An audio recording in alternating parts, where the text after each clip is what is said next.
This story is titled, Stepdaughter Said That I'm Not Her Real Mom and Shouldn't Tell Her What to Do. You're nothing to me. You're a nobody. So when it came time to pay for college, I told her to let her real mother pay for her tuition. Hi everyone. Before we dive in, a quick favor. If you enjoy content like this, please hit the subscribe button. It's free, supports the channel, and makes sure you never miss out on amazing videos. Alright, let's get started. Hey, Reddit. So here's my story. I don't know why I stayed so long or why I let things get so bad, but looking back now, it feels like I was blind to all the red flags. My name's Lauren. I'm 46, and I own a bakery in Philadelphia. It's my pride and joy, something I built up from scratch with a lot of sweat and long nights. It's small, but successful, and I've always worked hard to make it a welcoming spot for the neighborhood. About 7 years ago, I met Greg. He was this contractor I hired to renovate the bakery when I was trying to expand. Right from the start, he had this way of making you feel like you could trust him. He wasn't bad looking either.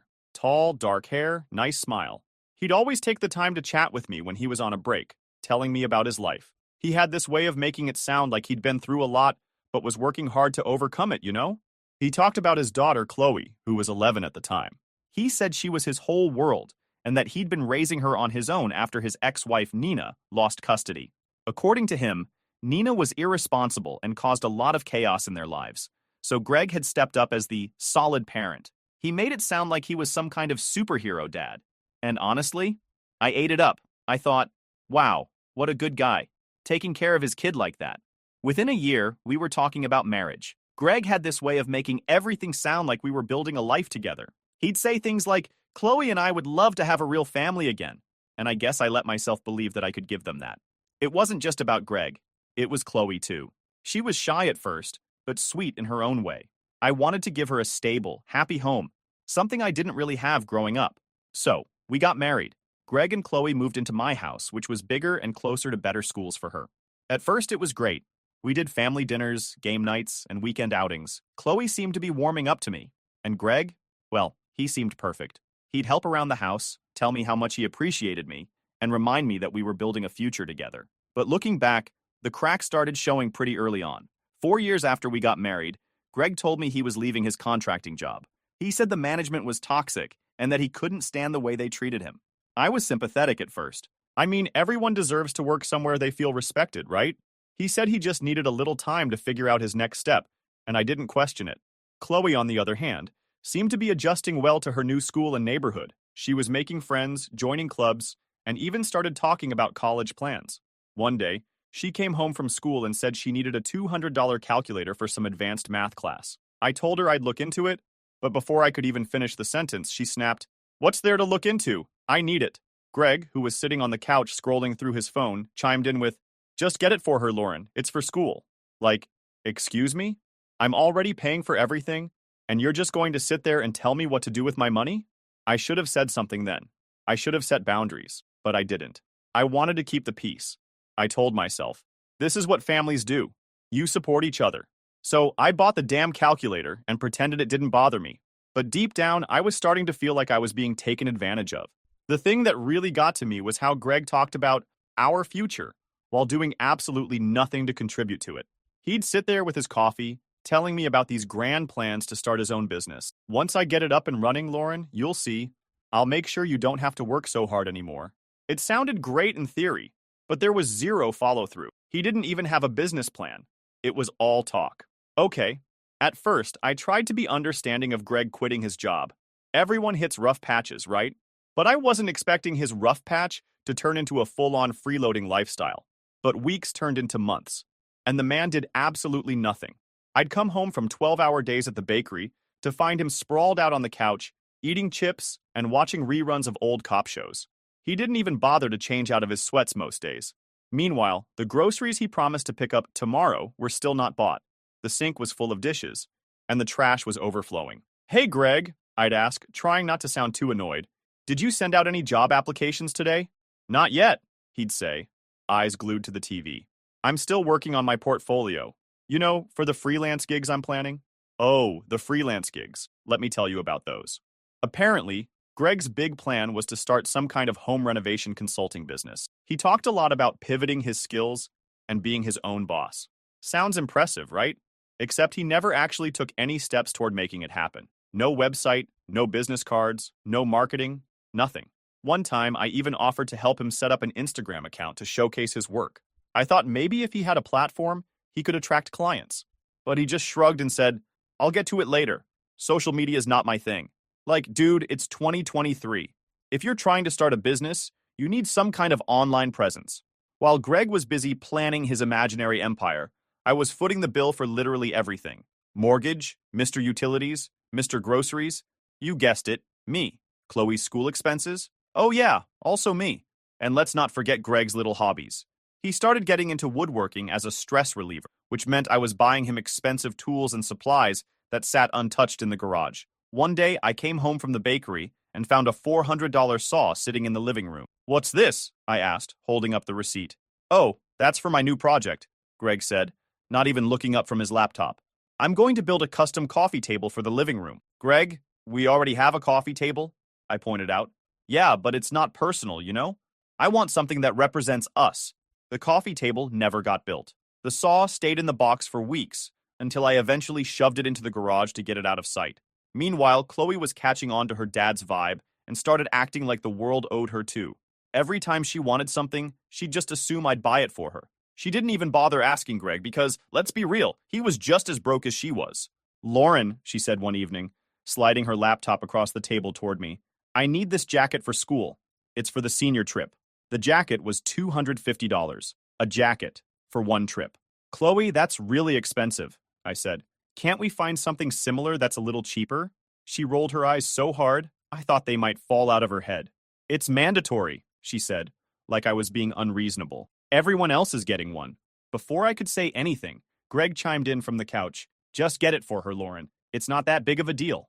Like an idiot, I caved. I swiped my card, told myself it wasn't worth the argument, and tried to move on.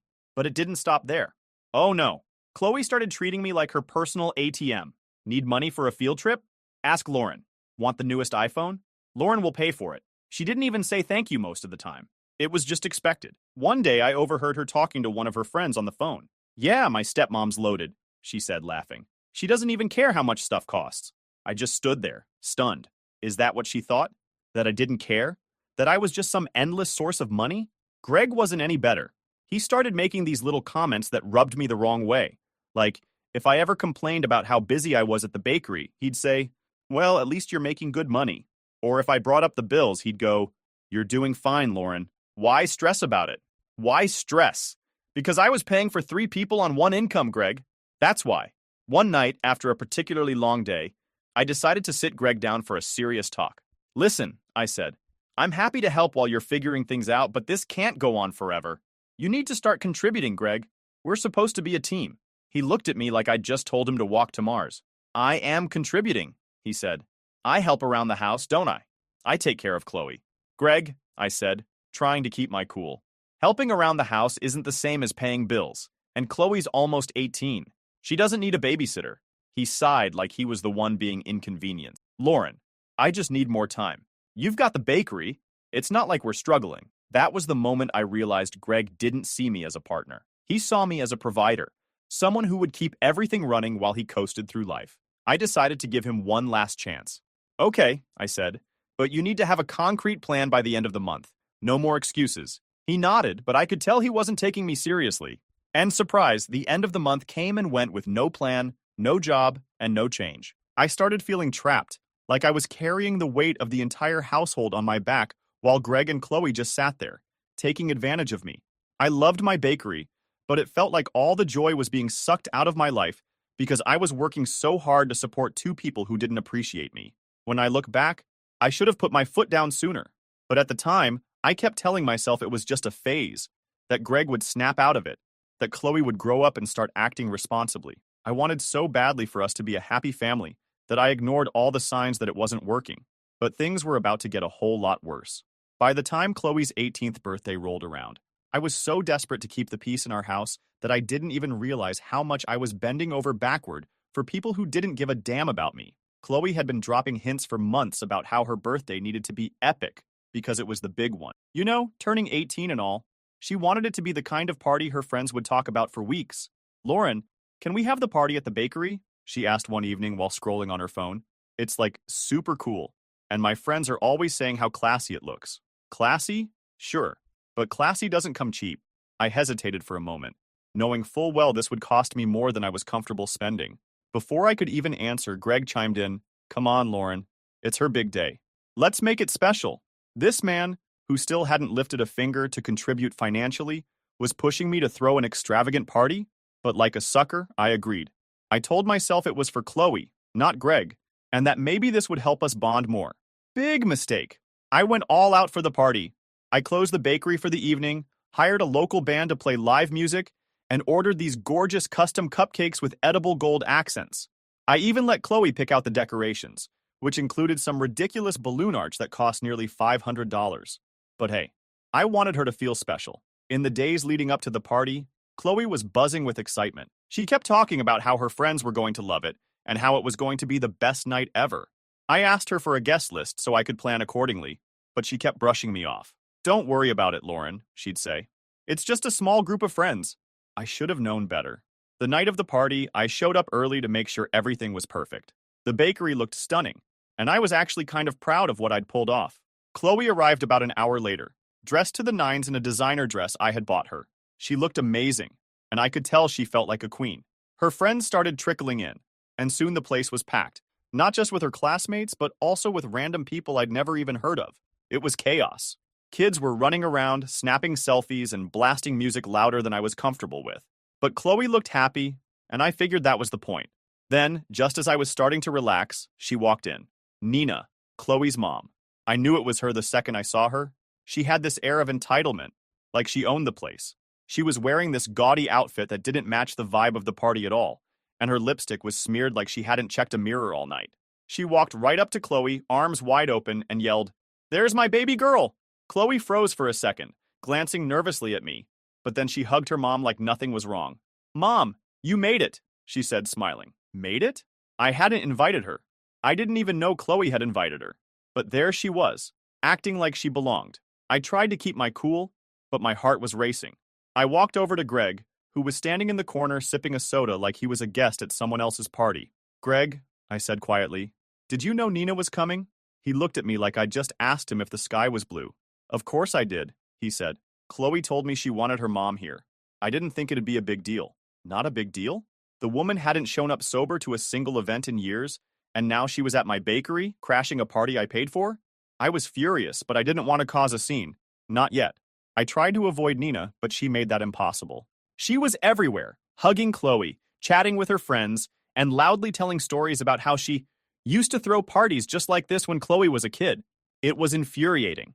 Then, as if she hadn't already made her presence loud enough, she walked up to my table where I was sitting with Greg and Chloe and said, "This is my spot. Move." I stared at her, trying to process what she'd just said. "Excuse me?" I replied. "This is my daughter's party," she snapped. "I'm her mother. I should be sitting next to her, not you."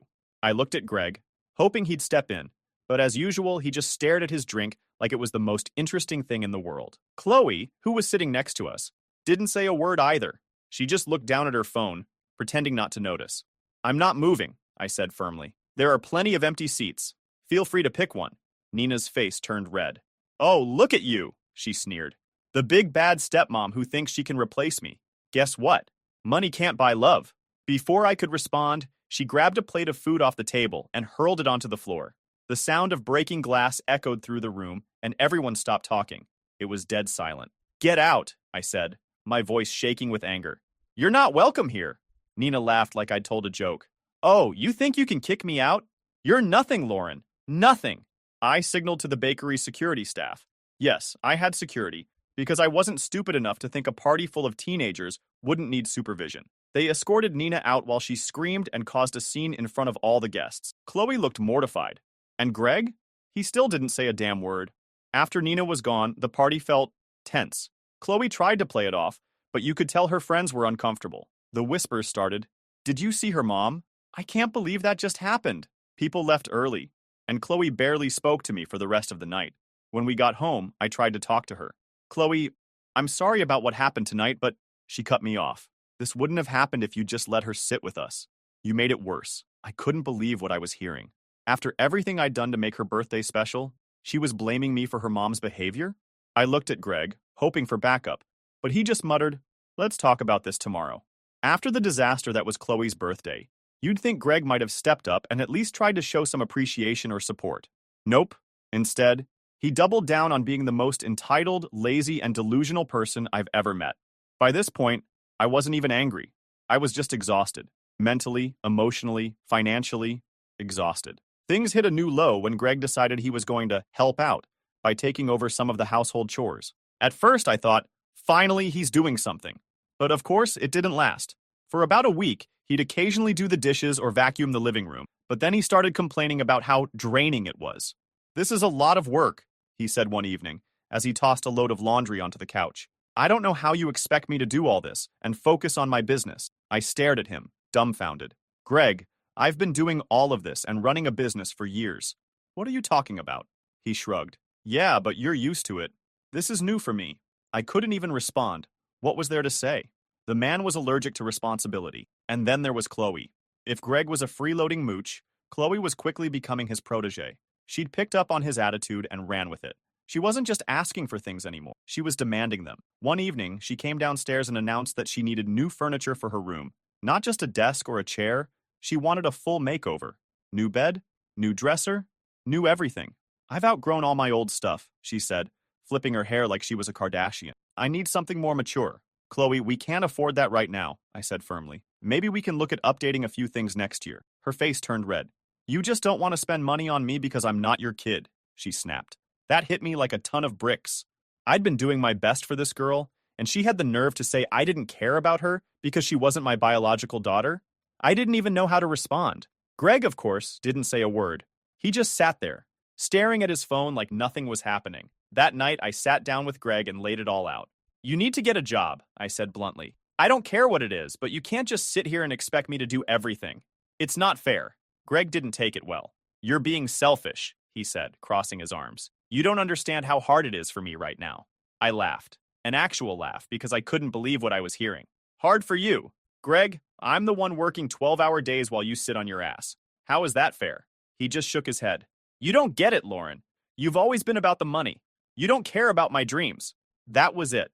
That was the moment I realized Greg didn't see me as a person. He saw me as a bank account. Greg's true colors were in full view, and I knew things weren't going to get better. But little did I know, Chloe was about to up the stakes and push me to my breaking point.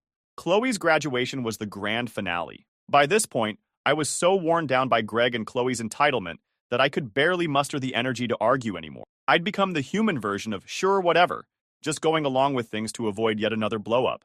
But let me tell you, this one took the cake. It started a couple of weeks before Chloe's graduation ceremony. She came home one day, full of excitement, waving a letter from her school. "They're giving me an award at graduation," she announced, practically skipping into the kitchen. "That's great, Chloe," I said, genuinely happy for her. "What's the award for? Something about leadership or community service?" "I don't know," she shrugged, already texting someone on her phone. "But the important thing is, I get to go on stage." I smiled and congratulated her, even though it bugged me a little that she didn't even know what the award was for. Still, I figured this was a proud moment for her, and I wanted to support her. What I didn't realize was how quickly things were about to spiral out of control. The first sign of trouble came when Chloe announced that she wanted to have a big graduation party at the house. "We'll keep it simple," she said, which I now know is Chloe speak for start prepping your wallet. When I asked her how many people she wanted to invite, she casually said, "Oh, like 50, maybe 60. "Chloe, 60 people?" I said, my eyes practically popping out of my head. "Where are we even going to fit that many people?" "We'll do it in the backyard," she replied, like it was no big deal. "Just rent some tables and chairs, and maybe a tent. It'll be fine." Fine? I was still recovering from the disaster of her birthday party, and now she wanted me to host an even bigger event? I glanced at Greg, hoping he'd step in and suggest something more reasonable. Of course, he didn't. "She's only graduating once," he said with a shrug. "We should make it special." I gritted my teeth but agreed to the party. As the graduation ceremony got closer, Chloe's demands started piling up. She needed a new dress for the event. "Nothing cheap, Lauren? This is a big deal." New shoes to match the dress, professional hair and makeup, and of course, a custom cake for the party. By the time I finished paying for everything, I was out hundreds of dollars. Not once did Greg or Chloe even offer to chip in. On the morning of the ceremony, Chloe came downstairs wearing her brand new dress, looking like $1,000,000. She glanced at me and said, Don't forget to bring flowers for after the ceremony. It'll look weird if I don't get any. It'll look weird? Not, hey Lauren, could you please bring flowers? No, it was just expected that I'd show up with a bouquet like some personal assistant. I bit my tongue, grabbed my keys, and ran out to pick up flowers before we headed to the school. By the time we got there, I was already exhausted, but I plastered on a smile and tried to focus on Chloe's big moment. The ceremony itself was fine. Chloe got her award, walked across the stage, and beamed at the applause. For a split second, I thought, okay, maybe this will be worth it. Maybe she'll realize how much I care and start treating me better. After the ceremony, we met her outside to take pictures. Greg handed her the bouquet I'd bought, taking all the credit, of course. Your stepmom picked these up, he said, like it was some minor afterthought.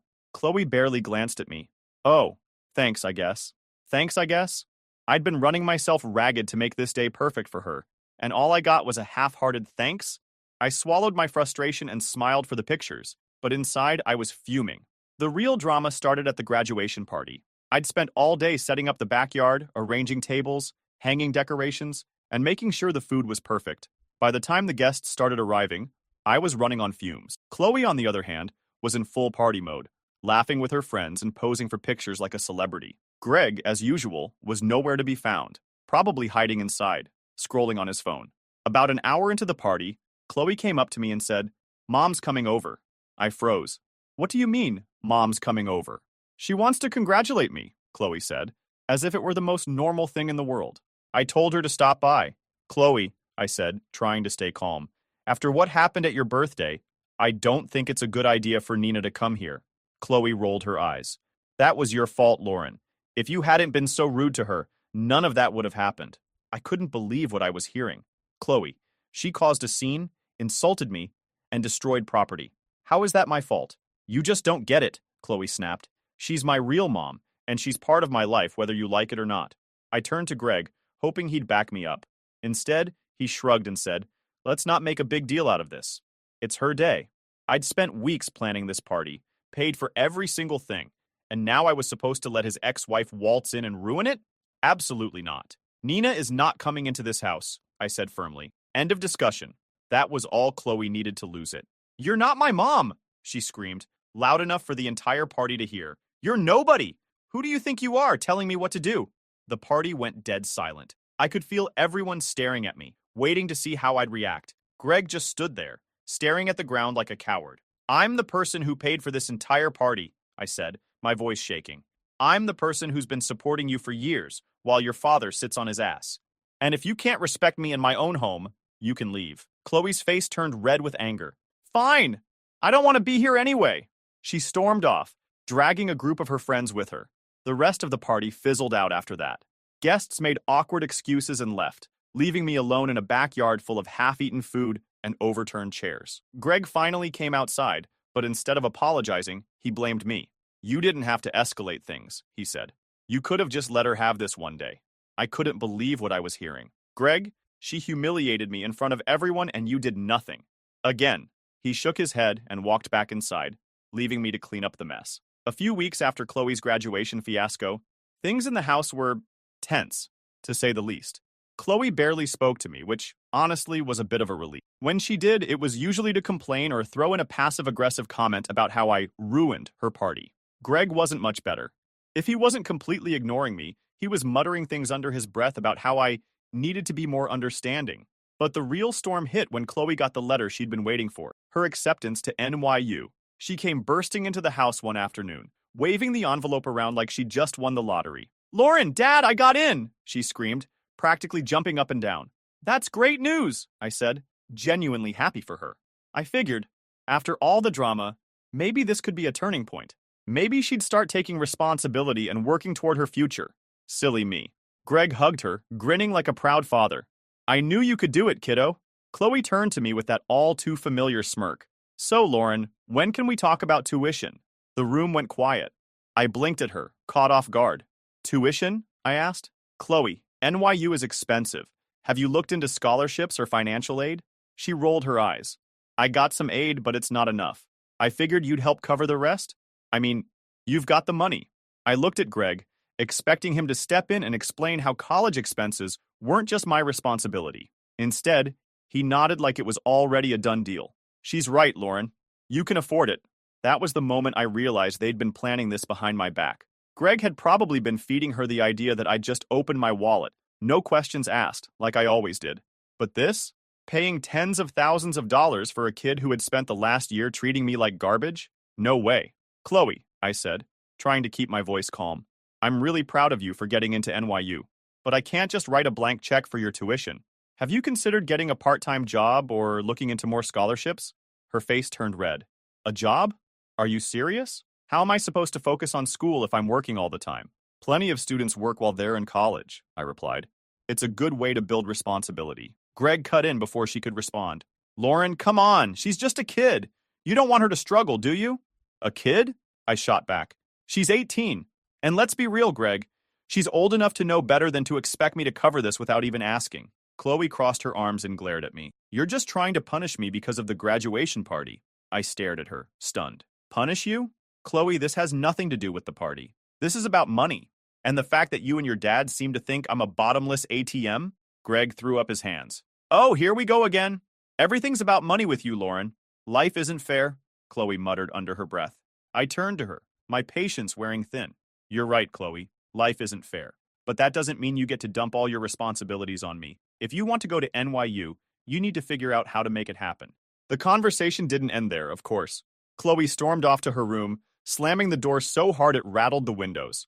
Greg sat on the couch, sulking like a teenager. For the next few days, the house was a war zone. Chloe wouldn't even look at me, and Greg kept dropping passive-aggressive comments about how I was letting the family down.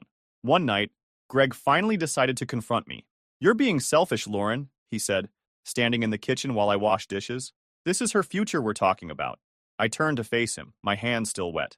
Greg, don't you dare call me selfish. I'm just realistic. She's your stepdaughter, he said, like that was supposed to mean something. You're supposed to support her. She's only my stepdaughter when it's convenient for you, I shot back. Every other time I'm just Lauren, the woman who's not her real mom. Well, not anymore. Greg looked at me like I just slapped him. What's that supposed to mean? It means I'm done, I said, wiping my hands on a towel. I'm done being taken for granted. If Chloe wants to go to NYU, she can figure it out with her real mom. The next day, Chloe came downstairs with a new tactic, guilt. She sat at the table, looking teary-eyed, and said, Lauren, I'm sorry if I hurt your feelings. I didn't mean to make you feel unappreciated. For a split second, I almost believed her. But then she added, I just think it's really unfair that you won't help me. You've always said you wanted to give me a better future. Isn't this part of that? I sighed, sitting down across from her. Chloe, I do want you to have a good future, but I also want you to learn how to take responsibility for yourself. Life isn't about expecting other people to bail you out.